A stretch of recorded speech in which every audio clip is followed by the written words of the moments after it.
Des travailleurs de l'audiovisuel du Bénin à la croisée des chemins. Ce 10e congrès ordinaire permettra de faire d'importants choix pour la vie de l'Office de radiodiffusion et télévision du Bénin et celle de ses agents. Mais avant tout, c'est une occasion de bilan. Depuis que nous avions été élus, nous savions qu'il n'y a pas de fatalité. C'est cette constance sur le long terme, cette capacité à vivre au rythme de la société, à sentir et à être le reflet, mais aussi à impulser, anticiper, donner le ton et le rythme par l'action qui a permis le peu d'acquis enregistrés au cours de notre mandat. C'est peu, mais ce n'est pas rien non plus. La rencontre est décisive. Elle devra se pencher sur le futur de l'ORTB dans un contexte marqué par d'importants changements dans le domaine des nouvelles technologies de l'information et de la communication. Le directeur général de l'ORTB exhorte les congressistes à ne pas perdre de vue ces enjeux. La conception que j'ai d'un syndicat, c'est qu'il s'agit d'un système mis en place pour nous protéger tous. Choisissez une équipe qui soit capable de faire tout ce qu'il faut pour que notre convention s'améliore encore, pour que des avantages décisifs soient donnés aux travailleurs de l'ORTB. Nous avons besoin de servir avec fierté et de finir avec fierté.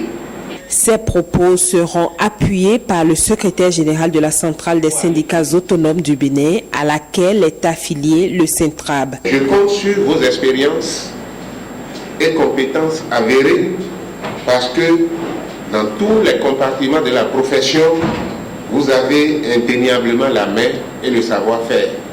Vos pertinentes recommandations et résolutions doivent servir de boussole pour un véritable nouveau départ dans votre maison tant convoité par les politiciens de tous bords. L'ORTB semble être sur la voie royale de nouvelles réformes. Et on parle toujours de l'Office. Eh bien, l'ORTB, dans sa nouvelle dynamique, il faut dire, ne veut laisser personne à la touche, surtout les institutions de la République. Le directeur général, par intérim, accompagné de la directrice de la radiodiffusion et celle de la télévision, était ce vendredi à la Sénat et à la Cour constitutionnelle. Ramatou Lawani et Jean-Claude James pour d'autres précisions. C'est le travail qui fait qu'on chaude poignée de main entre le président de la Sénat et le directeur général par intérim de l'ORTB. C'est une visite de prise de contact qui a permis à Georges Amelon de partager avec l'équipe de la Commission électorale nationale autonome les nouvelles perspectives de l'Office. Son plaidoyer pour une franche collaboration suscite l'engagement d'Emmanuel Tiando. J'ai noté la détermination du nouveau DG à faire en sorte que l'ORTB, le service public, soit effectivement au service de l'ensemble du peuple béninois, au service de la nation.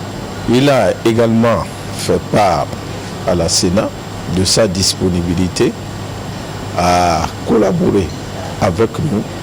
Nous avons été heureux d'accueillir la nouvelle direction générale de l'ORTB et nous leur avons marqué notre accord pour cette collaboration. Ce que l'ORTB peut attendre de la Sénat, c'est l'accompagnement en termes de plaidoyer. Après la Sénat, cap sur la Cour constitutionnelle pour le même exercice. Pour la nouvelle équipe dirigeante, la réconciliation de l'ORTB avec son public est une priorité, car chaque Béninois doit pouvoir s'identifier désormais à la chaîne de service public. Le nouveau slogan résume cette volonté de la direction générale. ORTB, pas sans vous. Autre audience, les nouveaux élus membres du Conseil national du patronat de la presse et de l'audiovisuel et l'ONG Diaspora Assistance ont été reçus en audience ce vendredi à la Cour constitutionnelle. Mesmin, Adissa et Pierre Aitalé. Première délégation reçue par le président de la Cour constitutionnelle, les nouveaux élus du Conseil national du patronat de la presse et de l'audiovisuel. Nous avons expliqué un peu de long en large un peu notre politique, notre vision par rapport au patronat nouveau. Nous avons parlé des questions essentielles qui minent la corporation. Nous avons fait des projections par rapport à ce que nous voulons faire. Le président a été assez approbateur, a décidé de nous accompagner notamment au niveau de l'éventuelle relecture du Code de l'information et de la communication en cette disposition qui frétille un peu la presse. Au moins ça, il a dit. Et par rapport aux autres, il a promis son appui institutionnel, une sorte de lobbying auprès des sous-institutions pour nous aider un peu à fonctionner. Avant cette délégation, le président de l'ONG Diaspora Assistance est allé présenter son projet sur la mise aux normes des morgues. Le sujet essentiel qui nous a amenés ce matin, c'est la situation des morgues qui tuent au Bénin et qui est responsable de plus de 25 000 morts l'année en trop et de 120 000 infections, contaminations de faim vivant. La deuxième chose, nous n'avons pas d'hôpital de référence. Qu'on arrête de nous mentir que le CNH est un hôpital de référence. On a rencontré le directeur. On n'a pas l'IRM pour la prévention. Pour une grippe, les hautes autorités se font évacuer aux frais du contribuable, qui meurt dans l'ignorance totale.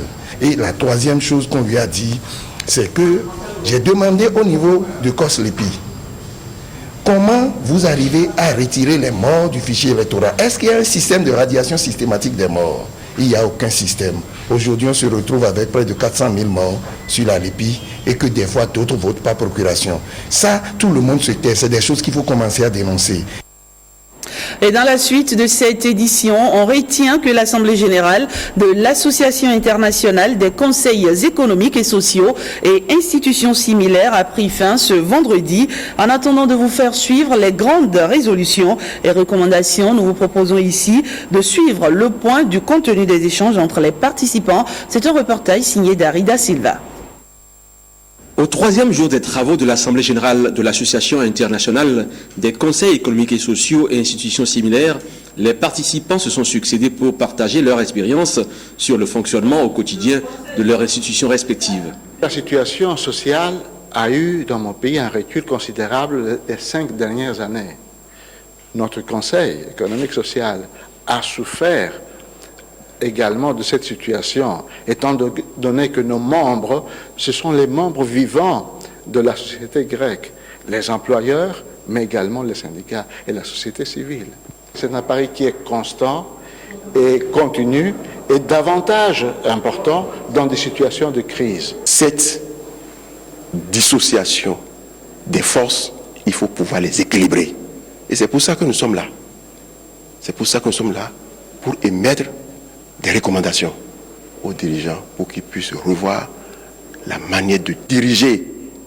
L'Afrique est malade et vous savez de quoi je parle. Ce n'est pas parce que nous sommes pauvres, mais les ressources sont distribuées de façon inégale. Par rapport au thème principal des assises de Cotonou, les avis ne divergent pas trop. Le rôle des conseils économiques et sociaux et institutions similaires dans la lutte contre les inégalités liées à la pauvreté doit être visible et efficace, ont fait observer les participants à l'Assemblée générale de Cotonou. Il s'agit de savoir maintenant quelles sont les dispositions que les conseils économiques et sociaux doivent prendre pour que ces richesses que vous venez d'énumérer justement, comment les faire partager entre les différents fils de la nation. Et c'est ça qui est important. C'est ça notre rôle. Ça c'est quelque chose, vraiment une menace pour tout le monde. Alors ça, quand c'est possible de lever la pauvreté, ça c'est une bonne chance pour tout le monde. Outre ce thème, les participants ont également échangé au cours de leurs travaux sur l'extension des systèmes de protection dans la lutte contre les inégalités liées à la pauvreté. Et on parle maintenant de la 29e journée mondiale de la couche d'ozone au Bénin. Eh bien, c'est autour du thème ozone et climat restauré, voilà, pour un monde uni que les participants se sont réunis pour célébrer l'événement. Un événement marqué par une campagne de sensibilisation et de distinction. Plus de détails avec Hospice Rontono. Le défilé est lancé. Nous allons marcher tous ensemble. pour aller porter l'information aux populations qu'il est important de préserver la couche d'ozone. La lutte pour la protection de la couche d'ozone reçoit ainsi un écho favorable. Une marche de sensibilisation dans la ville de Cotonou. Carrefour Les Trois Banques, Zongo, Saint-Michel pour échouer au ministère du cadre de vie.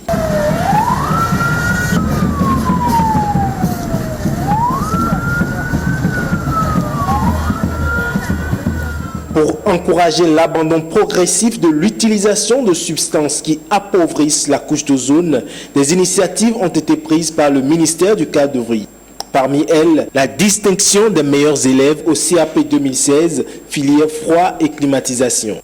Nous avons là 12 qui ont reçu des prix donc, de divers niveaux. Il y en a qui ont eu des ordinateurs portatifs et qui ont eu des équipements, donc des bouteilles de gaz, et des kits de contrôle. Donc c'est des équipements qui dépassent déjà les millions pour chaque récipiendaire. Donc tous ces étudiants et élèves sont récompensés. Et mieux, les professionnels en ce qui concerne le froid et la climatisation, c'est-à-dire les vendeurs, ceux qui constituent les portes d'entrée sur le marché béninois et qui commercialisent les fluides qui sont agréés, ont été aussi récompensés. Et les frigoristes qui travaillent dans de meilleures conditions donc, de protection de la couche d'ozone sont aussi récompensés. Toutes ces actions pour éviter que le bouclier, ce parapluie que constitue la couche d'ozone, ne soit pas perforé et que les rayons ultraviolets ne nous parviennent sur la Terre. Changeons donc nos comportements pour bien protéger notre planète Terre. C'est donc un commentaire de Hospice Rotonon, lu, présenté par Ulvaeus Balogo.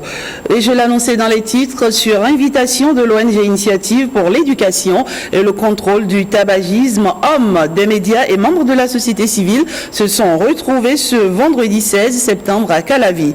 Objectif, célébrer la transmission à l'Assemblée nationale de la loi portant lutte contre le tabagisme. Ces acteurs renouvellent ainsi leur engagement pour les questions de santé publique. Diane Rosette Amoussou.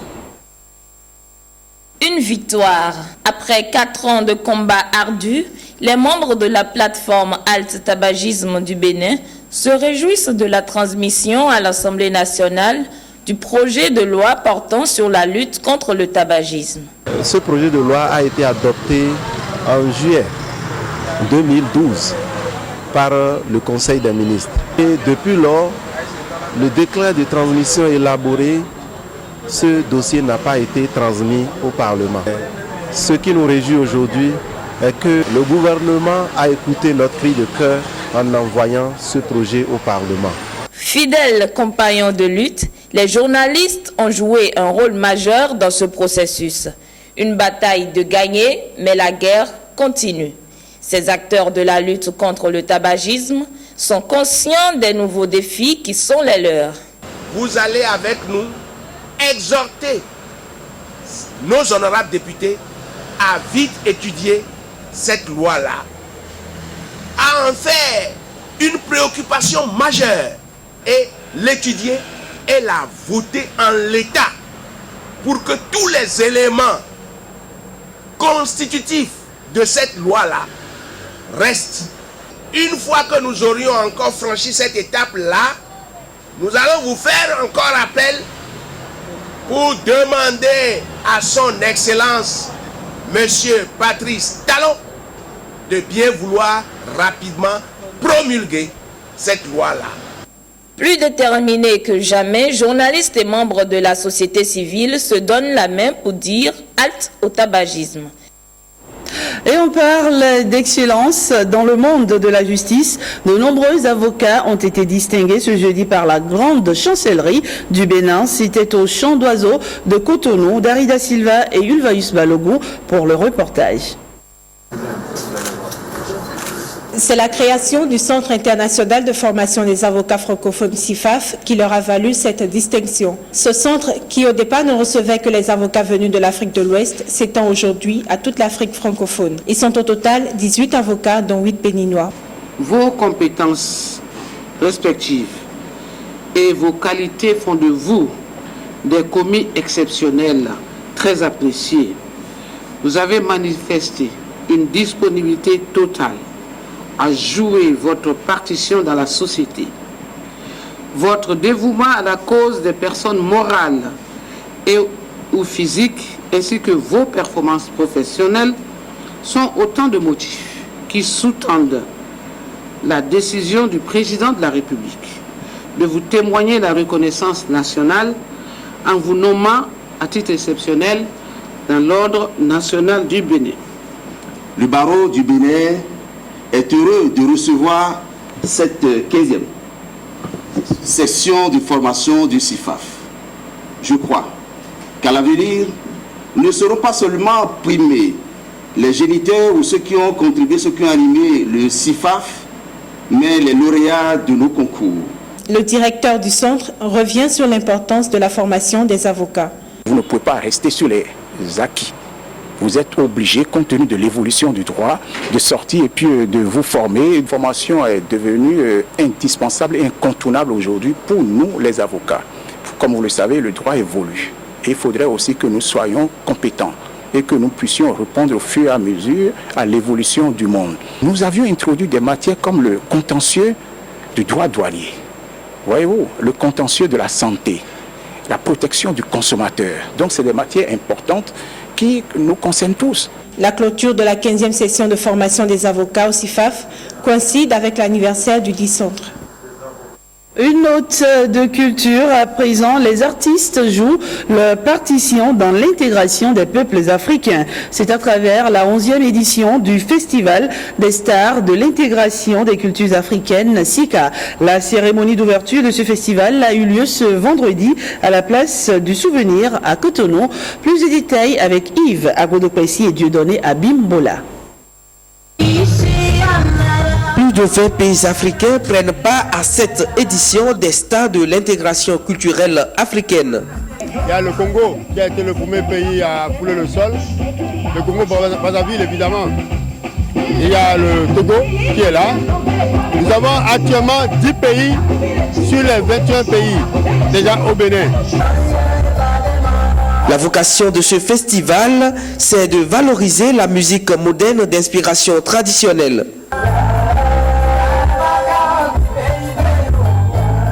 Les gens oublient un peu la musique moderne d'inspiration traditionnelle, qui est qu'aujourd'hui on appelle la world music.